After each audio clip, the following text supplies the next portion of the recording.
बिस्मिल्लाहिर्रहमानिर्रहीम। अस्सलामु अलैकुम वरहमतुल्लाहि वबरकातुह। दीन फितरत चैनल में खुश आमदीद।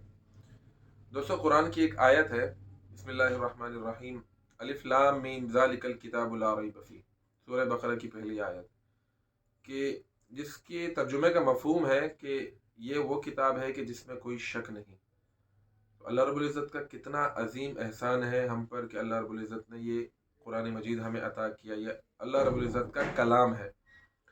तो इस अल्लाह रब्बुल इज़्ज़त के कलाम के कुछ हम पर हुकूक भी हैं। एक रिसाला अभी हमने पढ़ा, डॉक्टर इसरार साहब रहमतुल्लाह अलैह की तंजीम का रिसाला, जिसमें बताया गया है कि कुरान के हम पर 5 हुकूक हैं। पहला हक ये कि कुरान पर ईमान लाया जाए। दूसरा हक ये है कि कुरान की तिलावत की जाए। और तीसरा हक ये है कि कुरान को समझा जाए। चौथा हक ये है कि कुरान पर अमल किया जाए। और पांचवा हक ये है कि कुरान को दूसरों तक पहुंचाया जाए। बहुत शुक्रिया। वस्सलामु अलैकुम वरहमतुल्लाहि वबरकातुहू।